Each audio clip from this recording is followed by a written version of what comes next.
Assalamualaikum warahmatullahi wabarakatuh. Kabajamtoota fi jaalatamtoota hordoftoota chaanala Rashaad Fans Official marti keessan nageenyi kiyya kan kabajaa kan jaalaa akkasumas isin bira naaf haga'u isinin jedha guyyaa har'aa kana kan waliin ilaallu copyright streak akkamitti akka karaa salphaan ofirratti balleessuu dandeenyu waliin ilaalla jechuudha. Copyright streak jechuun video nama fudhannee kan YouTube keenyarra yoo post kan goonu ta'e abbaan viidiyichaa jechuudha.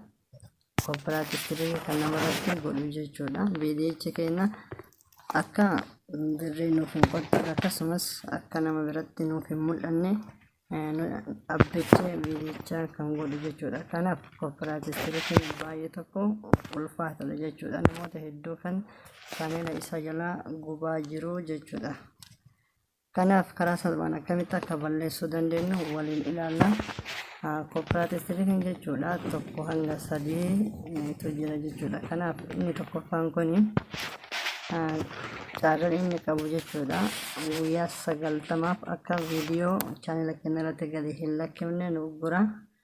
Egaa guyyaa 90tii booda kan nurraa remove ta'u jechuudha. Kanaaf haga guyyaa 90tii viidiyicha keenya gad lakkisuu hin qabnu jechuudha. Baay'ee adaba. Kanaaf karaa salphaan akkamitti akka ofirraa itti balleessinuun waliin ilaalla. Karaan inni ittiin badu jechuudha. Copyright streak jalqabaa jechuudha. Inni tokkoffaa abbicha viidiyichaa jalaa fudhannee gad lakkifne san kadhachuu qabnaa jechuudha. Kanaaf egaa isatti meseejii erginee booda karaa imeeliitiin itti erguu qabna. Imeela isaa argachuu yoo kan hin dandeenye ta'e karaa akkamitti akka imeela isaa itti arganne egaa abbicha viidiyicha keenya irratti copyright godhe itti gaafannu karaa salphaan waliin ilaalla. Warri chaanala kanaaf haaraa taatan subscribe, like, share gootanii biraan ga'uu hin dagatinaa isin jedha. Barumsi kun baay'ee tokko barbaachisaadha jechuudha. Namoota hedduu yeroo ammaa kana kan yaadessa chaaneela isaa jalaa cufataa jiruuf waan kanaaf jechuudha. Kanaaf karaa salphaan akkamitti akka balleessinu waliin ilaallaa. Barumsa kiyya wajjin turtii gaarii isin jedha. Viidiyootna jalqabarraa hanga xumuraa yookaan step by stepiin hordoftan ta'e guutuutti nama tokko osoo hin gaafanne copyright ofirraa balleessuu karaa ittiin dandeettanidha. Kanaaf amma barumsa keenya eegallaa. Barumsa wajjin turtii gaarii. Jalqaba jechuudha iddoon nuti seenuu qabnu iddoo kanarra dhufne jechuudha. Active copyright streak bakka jedhu kanatti kilik goona yeroo tokko. Egaa kilik goonee booda sekondii muraasa tokko ni eeyina. Soqee barbaade nuuf fidaa jechuudha.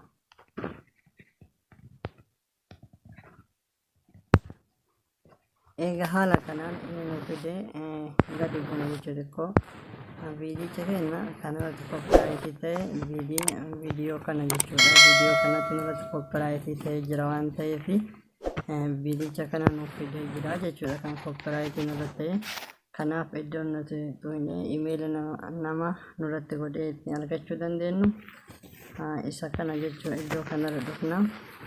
Select action kan jedhu kana yeroo tokko kilik goonaa jechuudha. Egaa kilik goonee booda haala kanaan filannoo lama iddoo kanatti nuuf baasa. Isa jalqabaa kana kontakti kan jedhu kanarratti kilik goonaa jechuudha. Imeeli isaa karaan itti argannuun karaa kana jechuudha. Imeeli isaa eega argannee booda imeeli isaatiin karaa Gmail keenyaatiin barreessinee fi akka inni nurraa kaasu kan gochuu dandeenyu karaa kana malee karaa biraatiin argachuu hin dandeenyu. Yeroo tokkoof barreeffama isa jalqabaa kanarratti kontakti kan jedhu kanatti kilik goona.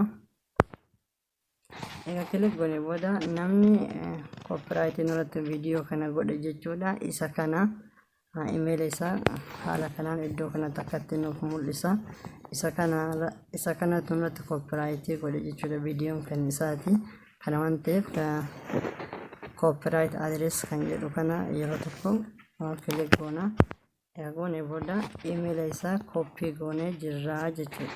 Egaa copy goonee geessinee booda immoo karaa Gmail deemnee akkamitti akka barreessinee fi gaafannu waliin ilaallaa barumsa kee wajjin turtii gaarii. Haala kanaan egaa Gmailii keenya keessa emaila keenya keessa galee iddoo nu dhufnee nuti barreessinu iddoo kana jechuudha. Kompaas kan jedhu kana irratti yeroo tokko kilik goona yookiin mallattoo qalamaa kan fakkaatu kana irratti yeroo tokko kilik goona. Egaa kilik goonee booda haala kanaan fuula kan nu baasa jechuudha. Egaa nu baasee booda wanti nu barreessinu iddoo too jedhu kanarratti emaila keenya kan koppii godhannee dhufne san asitti peestii goona jechuudha. Emailli isaa haala kanaan galee jira. Taayitilii emaila keenyaa barreessina jechuudha. Amma sadii fakkeenyaaf dhiifama jennee haa barreessinu. Egaa dhiifama jennee barreessinee booda karaa saabjekti kan jedhu kanarratti gadi buuna. Saabjekti kanarratti wanti nu barreessuu qabnu waan nama san jennee gaafannu asitti barreessan jechuudha. Wanti nu barreessuu qabnu nama san akka garaa nu laafu wanta taasisu jechoota kabajaa akkasumas wanta bakka namni sun isinirraa balleessuu danda'uun itti barreessuu qabdan akkasumas itti barreessina. Kanaaf itti barreessinee walitti deebina.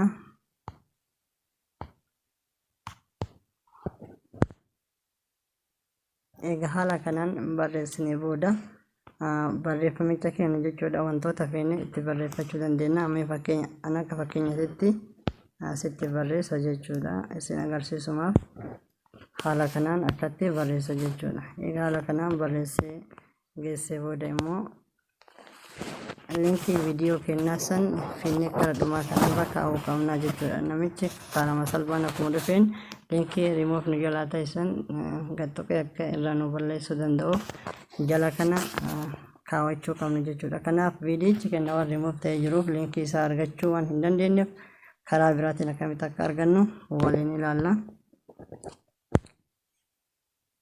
Iddoo kana dhufna jechuudha. Viidiyicha keenya kan nu jalaa badisan yuutuubiin waan akkatti haala kanaaf nu erguuf iddoo kana dhufna jechuudha. Hunoo asitti linkii isaa kana kooppii goona jechuudha.